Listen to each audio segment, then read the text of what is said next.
युवक सरपंचाची ज्या निर्घृणपणे हत्या करण्यात आलेली आहे त्याचे जे फरार आरोपी आहेत, आणखी जवळपास 4 आरोपी फरार आहेत, ज्यांच्यावरती गुन्हा त्या ठिकाणी आहे. फक्त पोलिसांचं आमचं म्हणणं, पोलिसांनी आम्हाला असं सांगितलंय की ते मोबाईल आणि गाडी बार्शीच्या इथे सोडून पळून गेलेले आहेत, त्याच्यामुळं त्यांचं लोकेशन ट्रेस होत नाही असं पोलिसांचं म्हणणं आहे. परंतु माझं मत असं आहे की संतोष देशमुखला मारहाण करीत असताना त्याचा व्हिडिओ रेकॉर्ड करून दुसरा कोणाला तरी दाखवला गेलाय, तर ते जे मटेरियल त्यांचे जे मोबाईल वगैरे सापडलेले आहेत ते ओपन केले पाहिजेत आणि ओपन करून ज्या कोणाला तो व्हिडिओ कॉल रेकॉर्ड करून दाखवण्यात आलेला आहे, ज्याला दाखवला गेला असेल त्याला सुद्धा 302चा आरोपी त्या ठिकाणी केला पाहिजे.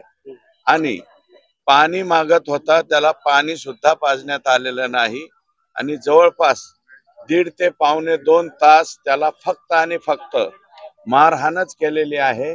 1 इंच सुद्धा जागा त्याच्या शरीरावरती मार देण्याची ठेवण्यात आलेली नाही. त्याच्यामुळं मी स्वतः माननीय मुख्यमंत्री देवेंद्रजींकडे SIT नियुक्तीची पत्र दिलेलं आहे. ते आज किंवा उद्याच SIT नियुक्त व्हावी आणि लवकरात लवकर, कारण याच्यामध्ये गोंधळ होऊ नये, अगोदर CID चौकशीची ऑर्डर झालेली आहे तिच्यामध्ये, कारण जनतेमधून किंवा पब्लिक मधून तिथं जे आंदोलन झालं होतं त्या आंदोलनामधून तशा प्रकारची मागणी आली होती. परंतु सामान्य माणसाला त्याची माहिती नसते की CIDचा तपास म्हणल्याच्या नंतर त्यांच्याकडं, मी काही CIDला नावं ठेवत नाही, परंतु पाहिजे तेवढं मनुष्यबळ नसल्यामुळं या इतक्या भयानक घटनेचा तपास त्यांच्याकडे न ठेवता लोकल पोलिसांकडेच त्या ठिकाणी ठेवावा आणि तशा प्रकारचं पत्र दिलंय. आज किंवा उद्या मी रात्री माननीय मुख्यमंत्री महोदयांची यासाठी भेट घेतलेली आहे, त्यांनी आदेशित केलेलं आहे आणि आज किंवा उद्यापर्यंत ही SIT गठीत होईल आणि गठीत झालेली SIT लगेच्या लगे ऍक्शन घेईल. आता सध्या ऍडिशनल SP तिडके मॅडम आणि मीना DYSP हे तपास करीत आहेत. तर म्हणजे विमा कंपन्या ज्या पद्धतीनं काही ह्याच्यामध्ये म्हणजे विनाकारण विमा मागण्याचं काही जे प्रकार होतात त्याच्यासाठी विमा कंपन्या काही डाटाचा वापर करतात. तशा प्रकारचा डाटा यांचा तपासला पाहिजे.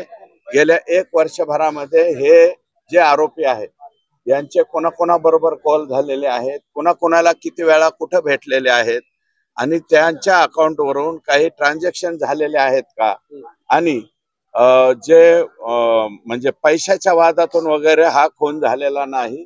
मुळात संतोष देशमुख हा युवक सरपंच 3ऱ्यांदा सरपंच झालेला आहे. त्याला स्वतःचं राहायला घर सुद्धा नाही, अतिशय गरीब आहे. फक्त दलित समाजाच्या एका वॉचमनला मारहाण केली म्हणून, का मारहाण करायला, फक्त विचारायला गेला म्हणून म्हणून इतक्या बेरहमीने त्याला मारण्यात आलेलं आहे. हे जे आरोप आहेत हे आरोपी लवकरात लवकर सापडलेच पाहिजेत, अशा प्रकारचा आमचा आग्रह आहे. काल मंत्री धनंजय मुंडे असं म्हणाले की यामध्ये दुसरा कुठलाही अँगल नाहीये, आर्थिक देवाणघेवाणीच्या वादातून 1 रुपयाची आर्थिक देवाणघेवाण संतोष देशमुख याची कोणाबरोबरही नाही, हे मी ठामपणे सांगतो. मी त्या सरपंचाला, त्या कुटुंबाला बऱ्यापैकी ओळखतो. आम्ही पण जिल्ह्यातच राहणारे आहेत, ठीक आहे, त्यांच्यापासून ते जवळ असेल, परंतु आमच्यापासून थोडं लांब जरी असलं तरी सुद्धा आम्ही जिल्ह्यामध्ये फिरत असतो.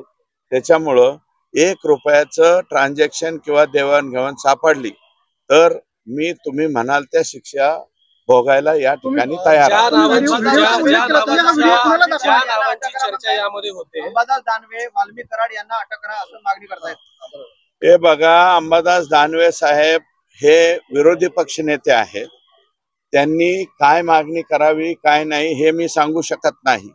मी अजूनही मी फक्त एवढं म्हणलंय की हे जे गुन्हेगार आहेत, ज्यांनी मुर्दा पाडलेला आहे संतोष देशमुखचा, तर यांचा आका कोण आहे तो आका शोधून काढला पाहिजे असं माझं मत आहे. आणि तो आका सापडण्यासाठी या आकांची आणि या गुन्हेगारांचे किती कॉल एकामेकाबरोबर झालेले आहेत हे तपासावे. हे आका तपासावा आणि आकांचा आका सुद्धा कोणी आहे का हा सुद्धा तपासावा असं माझं प्रामाणिक मत शेवटचा आहे. प्रश्न, 4 इतके दिवस झाले यामध्ये घटना होऊन, तरी सुद्धा अजून 4 आरोपी फरार आहेत. कुठेतरी राजकीय दबाव आहे? मला वाटत नाही. राज्याच्या मुख्यमंत्र्यांनी एकदा सांगितल्याच्या नंतर याच्यामध्ये पोलिसांच्या वरती कोणी दबाव टाकेल किंवा पोलीस कोणाच्या दबावाला घाबरतील अशी परिस्थिती नाहीये. फक्त वेळ याच्यामुळे लागतोय की त्यांच्याकडे कसल्याही प्रकारचं साधन नाही. आता पोलीस त्यांच्या पद्धतीने काम करीत आहेत. आमचं समाधान आहे. परंतु याच्यामध्ये दिरंगाई होता कामा नये. हे आरोपी जेरबंद झाले पाहिजेत आणि ज्यांचे कोणाचे या लोकांशी कनेक्ट आहेत, जे त्यांचे शागिर्द आहेत, ज्यांच्या कोणाचे शागिर्द आहेत, त्यांच्या आकांनी त्या शागिर्दांना सांगावं की लवकरात लवकर येऊन बिनभाड्याच्या खोलीमध्ये येऊन बसावं असं आमचं मत आहे. मंत्रिमंडळ विस्तार झालाय, काल अनेक आमदार नाराज होऊन निघून गेले. तुमची नाराज नाराज वगैरे होत नसते. तो पार्टीने निर्णय घेतला. इच्छुक कुठपर्यंत असतो, संधी मिळेपर्यंत प्रत्येकाने इच्छुक राहिलं पाहिजे. आणि मग ज्यांना संधी मिळाली ते खुश आणि ज्यांना नाही मिळाली नाराज होण्याचं काय कारण नाही. भविष्यामध्ये मिळेल संधी, नाही तर नाही मिळेल. सगळ्यांनाच मंत्रिपद द्यायचे म्हणल्यावर 288 मंत्रिपद इथं तयार करावं लागतील ना. एवढे मंत्रिपद तर होऊ शकत नाहीत. 42 आलेले आहेत. येऊ दे.